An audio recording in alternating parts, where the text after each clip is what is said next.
Édouard duc d'Édimbourg a un titre que son défunt père, le prince Philippe, a naturellement porté pendant plus de 70 ans. Le défunt prince avait souhaité que le prince Édouard hérite du duché à son décès. Les titres royaux ont été régis par un système simple pendant de nombreuses générations. Ils se transmettaient de père en fils. Cependant, cette norme a été subtilement enfreinte ces dernières années, ce qui a compliqué la situation au sein de la monarchie. Le prince Édouard, un prince dont le titre ne sera pas transmis à son propre enfant, est au cœur de cette situation. Ils partagent un autre titre d'une manière particulière. Beaucoup s'intéressent de plus en plus au projet du roi Charles III, alors que les traditions changent et que les inquiétudes quant à l'avenir grandissent. Comment en est-on arrivé là et que va-t-il se passer ensuite? Suivez-nous tandis que nous décortiquons toute cette histoire. Le titre que personne n'avait prévu qu'il choisirait. Si la maison royale nous a appris quelque chose, c'est que même les histoires les plus complexes sont difficiles à comprendre au premier abord. Elles deviennent claires lorsque l'on regarde au-delà des annonces elles-mêmes et que l'on prête attention au timing, à la structure et aux choix subtils qui passent inaperçus. Dans ce cas précis, tout a commencé en 1999 lorsque le prince Edward a épousé Sophie Rhys-Jones à la chapelle Saint-Georges de Windsor. Tout le monde pensait qu'il se verrait attribuer un duché. C'était la coutume. Ses frères l'avaient reçu. Le prince Charles était désormais duc de Cornouailles et prince de Galles. Le duc d'York était désormais le prince Andrew. Venait ensuite Edward. Le duché était prêt. Ce n'était pas une attente hypothétique. La perception du public quant à la manière dont les mariages royaux des princes aînés étaient gérés était pratiquement automatique. Au sein du système royal, un titre de duc représentait la continuité, le statut et la hiérarchie. Puis le palais fit une annonce inattendue. Non, Édouard ne serait pas duc, il serait comte. Le comte de Wessex, plus précisément, et l'une des histoires de Genèse les plus singulières de l'histoire royale contemporaine, était la raison de cette décision selon des sources apparues après le mariage. Selon certaines informations, Edward aurait été inspiré par ce titre après avoir vu le film Shakespeare in Love de 1998, dans lequel Colin Firth incarne Lord Wessex. L'idée qu'un personnage de cinéma puisse avoir une influence sur un titre royal était tellement hors du commun qu'elle a immédiatement attiré l'attention du public. Un personnage d'un drame historique sur un dramaturge élisabétain a inspiré un futur duc britannique dans le choix de son premier titre royal. Les communiqués officiels du palais ne mentionnent pas ce genre d'informations. Cependant, c'est le genre de détail le plus difficile à inventer. Par conséquent, cela a continué à faire l'objet de discussions en lien avec cette décision depuis lors. Il n'a jamais été clairement établi s'il s'agissait de la cause principale ou simplement d'un facteur contributif. Cependant, les discussions et les reportages ont continué à associer le titre au film. En conséquence, Sophie est devenue comtesse de Wessex et Edward comte de Wessex. Cette déclaration s'accompagnait d'un engagement. Selon Buckingham Palace, la reine Élisabeth, le prince Philippe et le prince de Galles avaient décidé qu'Edward se verrait finalement octroyer le duché d'Édimbourg. C'était son père qui détenait ce titre, l'un des titres les plus prestigieux et les plus importants d'un point de vue historique au sein de la famille royale. Cependant, pas tout de suite, pas du vivant de Philippe, pas pendant le règne de la reine. En temps voulu, la promesse sera tenue. Cependant, le moment a été délibérément laissé en suspens, lié aux circonstances et à la succession éventuelle plutôt qu'à une nomination directe. Il a fallu 24 ans pour que ce processus s'achève. Édouard et Sophie ont progressivement accru leurs responsabilités publiques au cours de cette période. Ils se sont engagés dans des activités et ont contribué à des causes caritatives, tout en conservant une présence relativement constante au sein du cadre opérationnel de la monarchie. Contrairement à certains autres membres de la famille, ils n'étaient pas au centre de l'attention royale. Cependant, ils sont devenus des personnalités fiables dans leur rôle public. D'un autre côté, la transition promise est restée en arrière-plan. Pas oubliée, mais inchangée. En avril 2021, Philippe est décédé. En septembre 2022, la reine est décédée. De plus, le roi Charles III a légalement attribué à son frère cadet le duché d'Édimbourg le 10 mars 2023, jour du 59 anniversaire d'Édouard. Édouard a accédé au rang de duc. Sophie a été nommée duchesse. À titre honorifique, leur fils James, anciennement vicomte de Severn, a été nommé comte de Wessex. La promesse a été tenue, les titres avaient changé. Et les problèmes juridiques ont commencé à surgir très rapidement. Car ce n'était pas un processus facile pour Charles d'accorder le duché à Edward. Et tout ce qui se passe actuellement découle de ce choix. Il faut donc continuer à suivre l'affaire. En 2023, Edward a reçu le duché d'Édimbourg en tant que père à vie de la part du roi Charles. La plupart des gens ont négligé cet aspect particulier. Et lorsqu'il s'agit de comprendre l'avenir de ce titre, ce fait particulier est crucial. Concrètement, un titre de père à vie appartient à une seule personne et ne se transmet pas à la descendance. Il n'est pas dynastique, il est personnel. James n'héritera pas automatiquement du duché d'Édimbourg à la mort d'Édouard. Il reviendra à la couronne, cessera d'exister sous sa forme actuelle et ne sera ressuscité que par la décision d'un futur monarque. Le comté de Wessex que le prince Édouard détient depuis 1999 offre un contraste saisissant. Comme il s'agit d'un titre de pairie héréditaire, la succession se fait selon la voie habituelle. À la mort du prince, Edward James en héritera. Loin d'être simplement le détenteur d'un titre honorifique, James en héritera légitimement et deviendra le véritable comte de Wessex de plein droit. De plus, il héritera du comté de Forfar qu'Édouard a reçu de la reine Élisabeth en 2019. Conformément à la coutume, ces deux titres seront transmis au sein de la famille.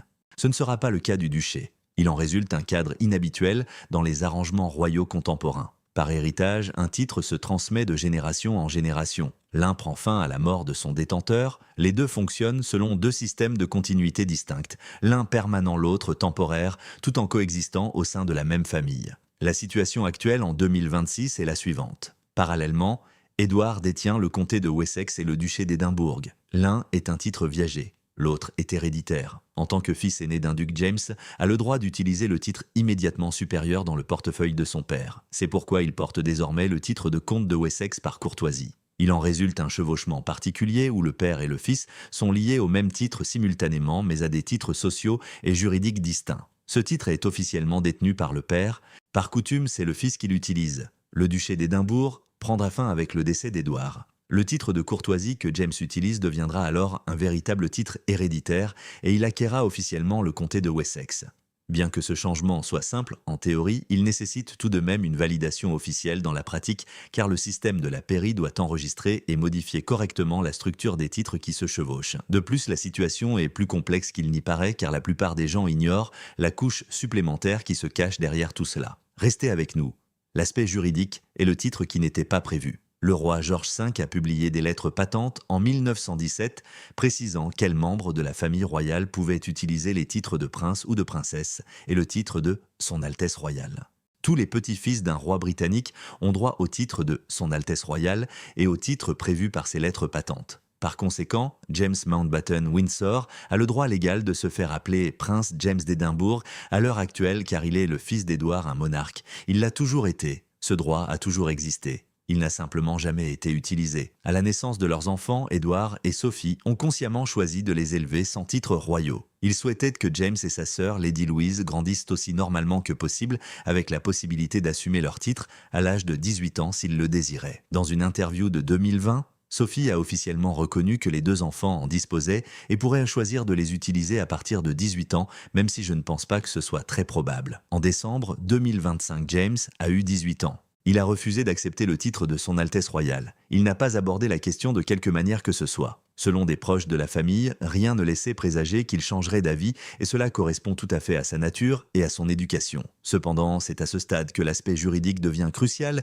et que les avocats d'Edward entrent spécifiquement en scène. En effet, ils ne peuvent pas considérer James comme un simple particulier sans statut royal lors de la formalisation de la structure des titres actuels d'Édouard. Cela n'est pas autorisé par le système juridique. Qu'il soit utilisé ou non, son droit au titre d'Altesse royale est consigné dans les lettres patentes de 1917. Cela n'a aucune signification symbolique. Ce n'est pas conditionnel. Il s'agit d'un droit constitutionnel de longue date qui est simplement resté en sommeil. Cela soulève une question de procédure plutôt que politique ou personnelle. James détient simultanément 3 statuts qui se recoupent, ce qui doit être reconnu dans tout document juridique décrivant l'ensemble du cadre du duché d'Édouard et du comté héréditaire qui lui est subordonné. Premièrement, en tant que comte de Wessex.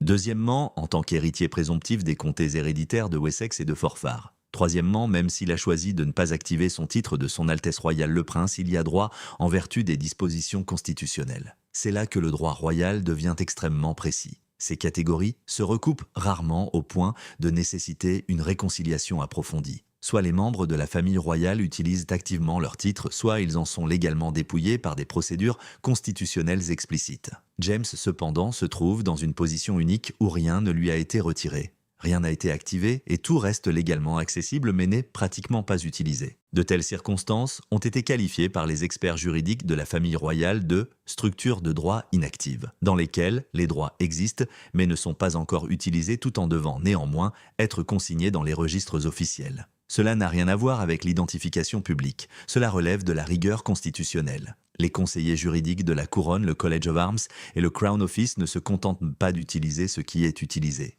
Même si cela reste en sommeil toute une vie, ils travaillent avec ce qui est légalement permis. Par conséquent, le titre de Son Altesse Royale ne pouvait être ignoré lorsque les avocats d'Édouard ont commencé à vérifier formellement la structure de ces titres. L'architecture juridique de la monarchie ne permet pas d'exception tacite.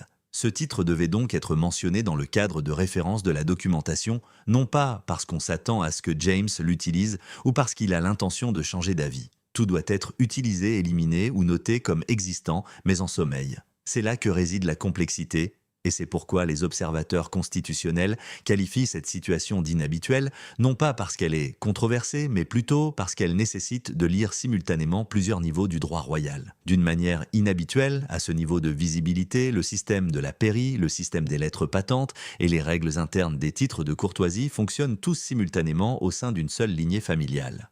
Motngin Kongtram le mot Vodkwa Motngin Kito. Cette information n'a pas été démentie par Clarence House.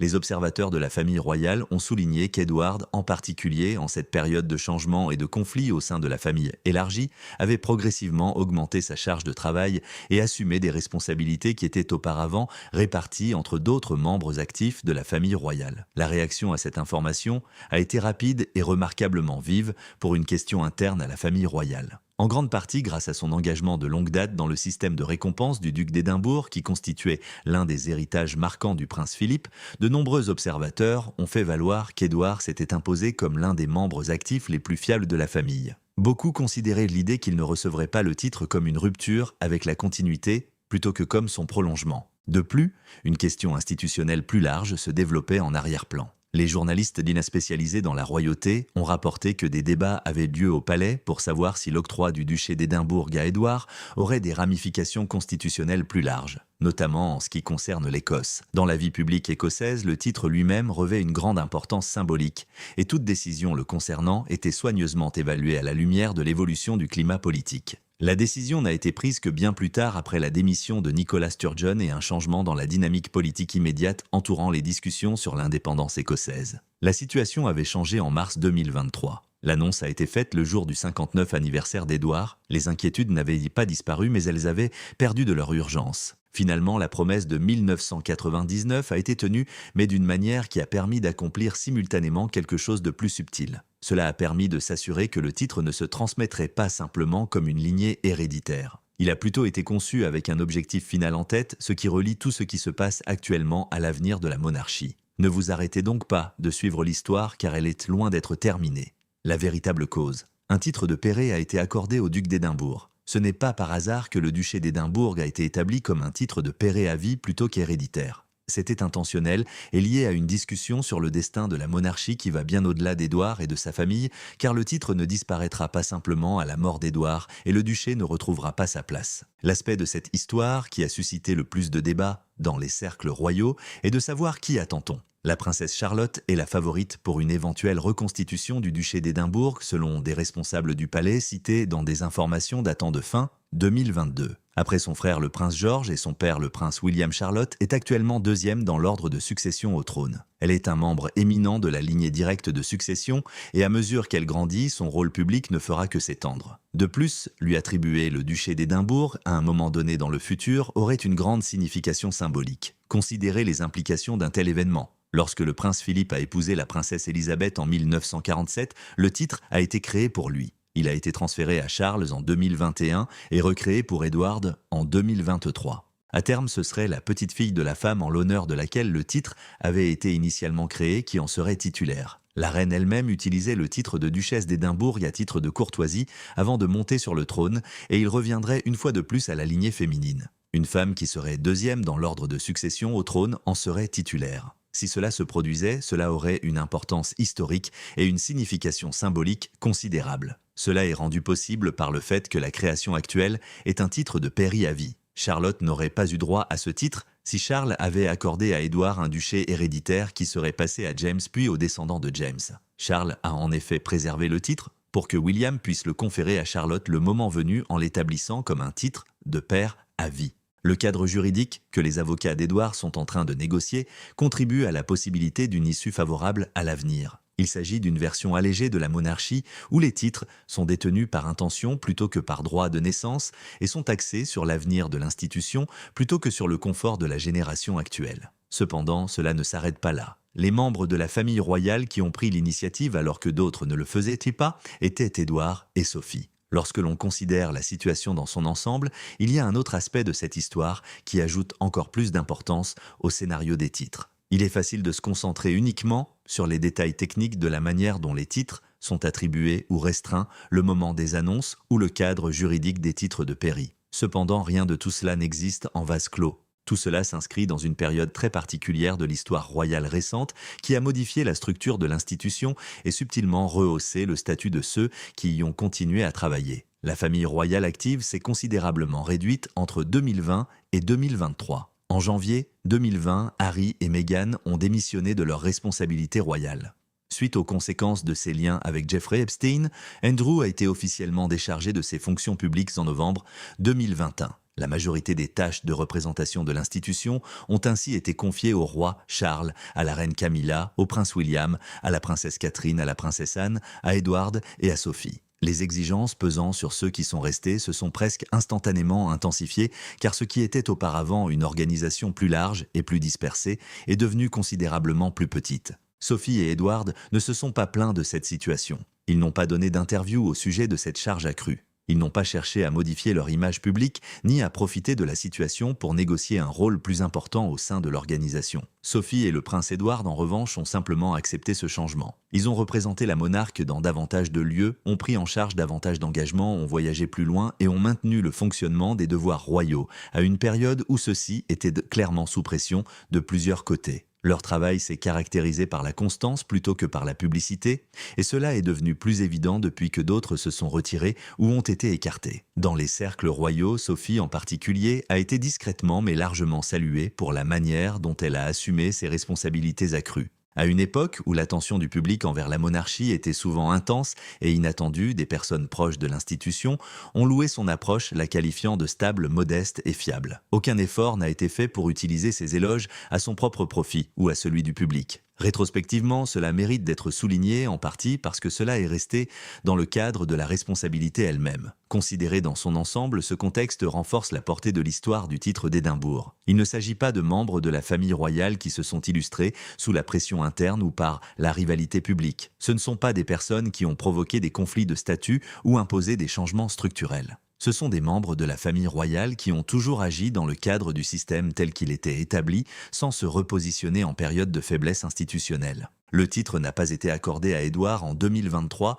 et il ne l'a pas été rapidement. Il lui a été donné d'une manière qui limitait délibérément sa permanence au sein de sa lignée familiale après plus de 20 ans d'attente et d'incertitude quant à savoir si cela se produirait un jour. Et Édouard, comme à son habitude, l'a pris avec philosophie et a poursuivi son travail. Aucune tentative n'a été faite pour donner à cette nouvelle plus d'importance qu'elle n'en avait déjà. Au-delà du cadre formel de l'octroi, il n'y a pas de mise en scène publique. Comme cela s'inscrit dans la lignée de ce qui caractérise sa fonction depuis des décennies, cette réaction est à bien des égards tout aussi significative que la structure du titre elle-même. La fonction prime sur la notoriété, l'acceptation l'emporte sur la négociation et la continuité sur la visibilité. Bien que dans des situations assez différentes, James et Lady Louise ont utilisé la même stratégie à leur manière. En plus de fréquenter l'université St Andrews, où le prince William et Catherine se sont rencontrés pour la première fois, Lady Louise a été aperçue travaillant dans une jardinerie.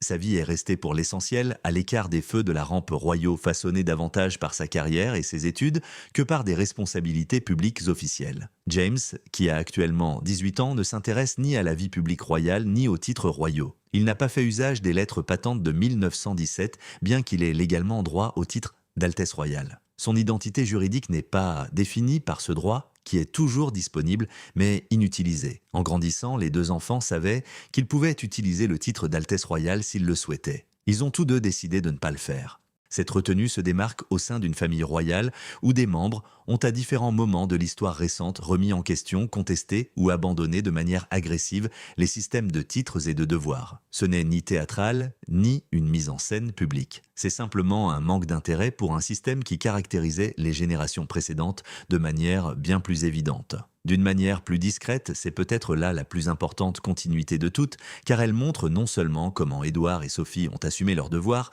mais aussi comment la génération suivante définit ce que ces rôles impliquent. La caractéristique la plus évidente de ce système, qui repose sur la visibilité, l'héritage et un statut défini, est peut-être l'absence d'urgence qui entoure tout cela. Que va-t-il advenir de cette branche de la famille? Quelle est la situation actuelle après tout cela? La situation des titres en double est en train d'être formellement documentée par les avocats. La confirmation de ce qu'il adviendra du comté de Wessex après le décès d'Édouard, la manière dont James reprendra officiellement le titre de substance et la gestion du titre inutilisé de son Altesse royale dans les documents juridiques sont autant de processus en cours. Le prince Édouard a 62 ans et est en bonne santé, donc rien de tout cela n'est urgent à court terme. Cependant, de tels problèmes juridiques royaux exigent une gestion proactive plutôt qu'une réponse réactive, ce qui est le cas actuellement. Une fois les formalités accomplies, James constate que la situation est en réalité très simple. Le comté de Forfar et le comté de Wessex lui reviendront tous deux. Le duché d'Édimbourg ne lui reviendra pas. Jusqu'à sa mort, il pourra utiliser le titre de Son Altesse royale, le prince James, mais il n'a exprimé aucun désir de le faire. Il mènera très probablement une vie qui ne sera ni définie par la famille royale, ni liée à celle-ci par le sang ou par un titre. Ses parents ont déployé beaucoup d'efforts pour lui offrir ce choix. Il semble qu'il l'ait saisi. Cette image se tourne vers l'avenir pour le duché d'Édimbourg.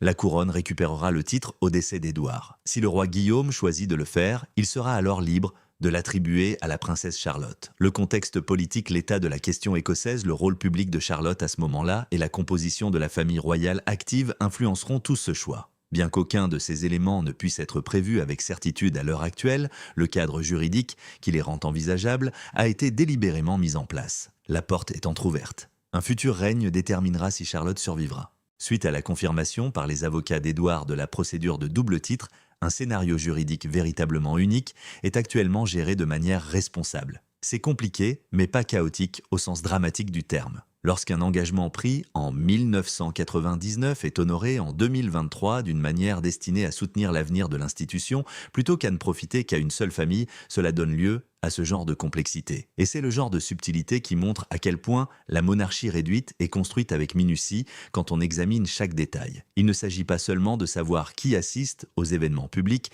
mais aussi qui détient quel titre, pour combien de temps et pour quelles raisons. Qu'en pensez-vous, la princesse Charlotte héritera-t-elle un jour du duché d'Édimbourg?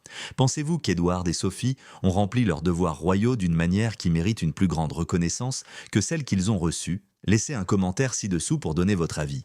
N'oubliez pas de vous abonner, d'aimer et de partager pour découvrir d'autres articles comme celui-ci. Ensuite, sélectionnez la vidéo qui s'affiche sur votre écran. Ce qui suit est à ne pas manquer.